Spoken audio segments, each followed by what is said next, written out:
Alright, and welcome back. So now that I've degened the weekend, I'm ready to share some things I've found in my experiences. If I'm being honest, I didn't end up getting to maps until Sunday. I'd found myself enjoying the town builder so much I couldn't help but keep going back to purchase the next upgrade. So if you're just getting into League now or you're starting to dabble with the mechanic, here's what I would do if I could go back with this knowledge.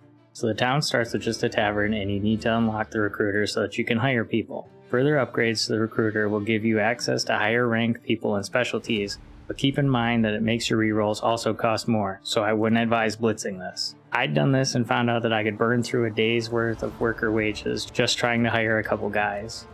So here's the breakpoint unlocks for the recruiter. Rank 2, you'll be able to get your farming plot, smelting station, and runesmithing bench. At rank 5, you'll be able to get the Disenchanter and Recominator. In rank 7, you'll be able to get map runners. Max rank is 11, and here you get improved rerolls at 25% reduced cost. If I could go back, I'd just rank this up to only rank 5 because rerolls would only be 500 themselves. Granted, the max job rank would also be 5, but I found that keeping around rank 5 now keeps things fairly affordable. Now the mining would be the next thing that I would unlock ASAP. You can clear these encounters while you're running through the campaign. The encounter is completed when you see these tethered lanterns drop from the sky and encircle the resource. This will queue it up for when you have miners or when your current miners get to the task. As you unlock ores through upgrades, you should assign at least one worker to every ore. This way you're getting a consistent supply of all the ores and you don't get bottlenecked later on because each higher tier of the ore takes longer to mine. If a miner ends up not having any more ore to mine, they'll move down the tiers to assist others until you end up finding more ore that they're assigned to. Now at rank 1 you unlock crimson iron ore mining. Surrounding this red rock are some flower bud looking things. When you click the rock to start the encounter, these buds will spawn in monsters. You complete the encounter by killing all the spawner buds, but keep in mind that every time you kill one bud, the others get healed back to full and become stronger, also spawning stronger monsters. At rank 2 you unlock the ability to mine orichalcum ore.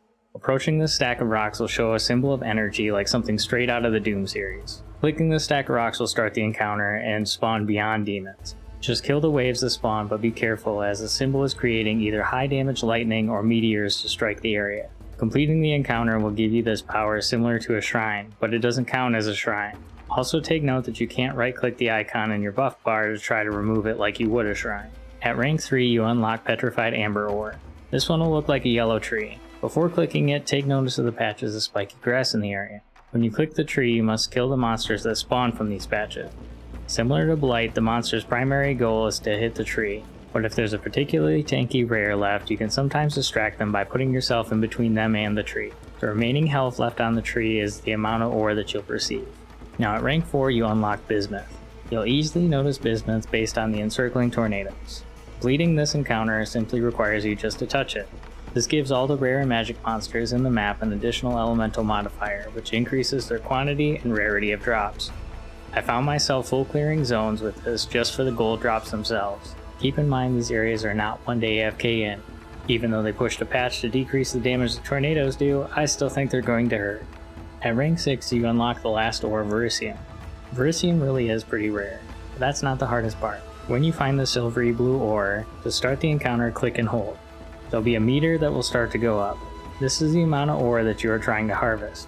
But while this is going up, there's going to be shadows growing around you. These will be the monsters you'll spawn in that you must kill to be able to mark the ore for mining. The higher you charge the bar up, the more you'll increase the number and rarity of the monsters, while also increasing the damage they do to you and reduce the damage that you do to them. So keep that in mind before you YOLO the whole bar. At the max rank 11, you'll get gold equal to the amount of ore marked. For this one, I just recommend just trying to push to get to Verisium, as that's the last ore that you actually need to continue doing further upgrades in your town. Again, we're just trying to do like the very minimal of what we need to actually get the town functioning. So now that you got ore, you need to smelt bars for further upgrades. These are also valuable for shipping, and we'll cover that later. Similar to your miners, you should assign people to the bars as you unlock them. When they're out of work, they'll help each other. Keep in mind that this will include them working on your Verisium ore. Also important to note that at the moment there are upgrades that require Verisium ore, and the bars are not interchangeable here. Just something to keep in mind as Verisium is really rare. Again, just like the mining, I'd recommend just hitting rank 7 and then just stopping right there. Now farming I find is definitely the safer upgrade, especially if you have a whole lot of downtime between play sessions. While workers don't charge wages while they're idle, majority of the other stations require some type of input to give you a resource back. Farmers only require that you pay their wages, and they'll just consistently churn out crops. Following in line with everything else, I think it's safe to say you should just push to rank 7, as you'll have more than enough plots, and the blue xanthemums are the last crop that you can get. So the Disenchanter ended up being the thing that tilted me the most when I discovered the ranking system.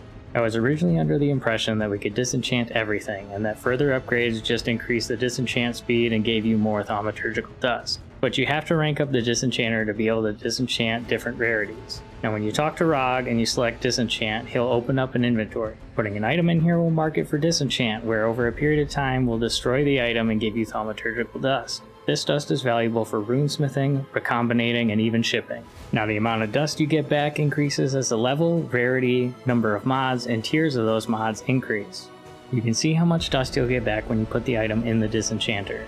I generally don't bother to put anything in there that's less than 1,000 dust, but keep in mind that you can fill this up in the beginning just to give them something to work on, and swap out the items later. The Disenchanter will only work on one item at a time, and it'll have a blue border with a timer on it. This will give you a prompt if you try to remove it. Also important to note that you can't disenchant jewels. It's strictly limited to items that your character wears. If you decide to take the Disenchanter to the max rank, there's a link in the description that'll show you the extra multiplier that you get for disenchanting certain uniques. I'd suggest only taking it to rank 2, at least to start out with. Now on to shipping.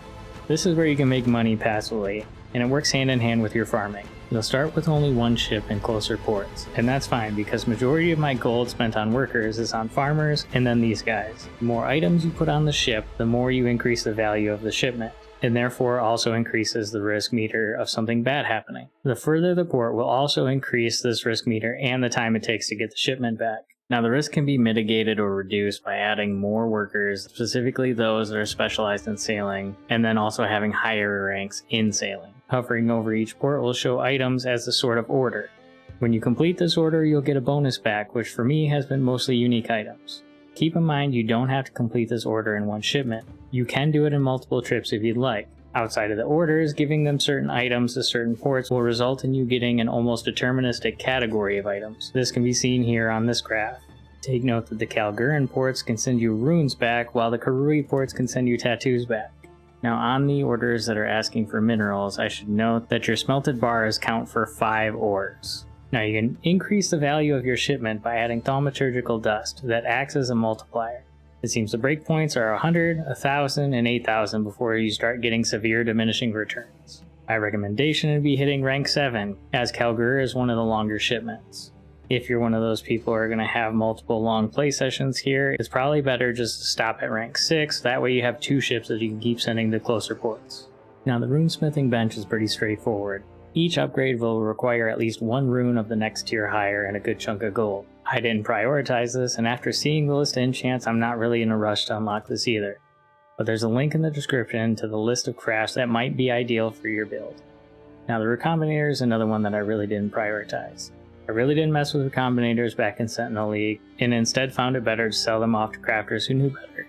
I'm not huge into crafting, but I understand they made the process much simpler this time around. Apparently you load up 2 items, and of the 2 it'll pick a base type. Then it'll work down the list of mods, keeping one from one item or the other. The process will do the same thing for influence, anointments, enchants, quality, crafted or corrupted implicits, the mirrored and corrupted tag as well. So if any of this appeals to you, then you'll have yet another source, all for the low cost of thaumaturgical dust and gold. As I said before, I rushed the recruiter, and I unlocked the map device. I hired some guys to run a few maps, and they just fell over and they didn't really give me anything. I can see this being one of those things where it's just worth it to run the maps on your own until you get this fully upgraded, better workers to run the maps, or at least a surplus of basic T1 maps which you weren't going to run anyways. So my current strat just has my highest rank workers as my farmers, so they just consistently pile up crops.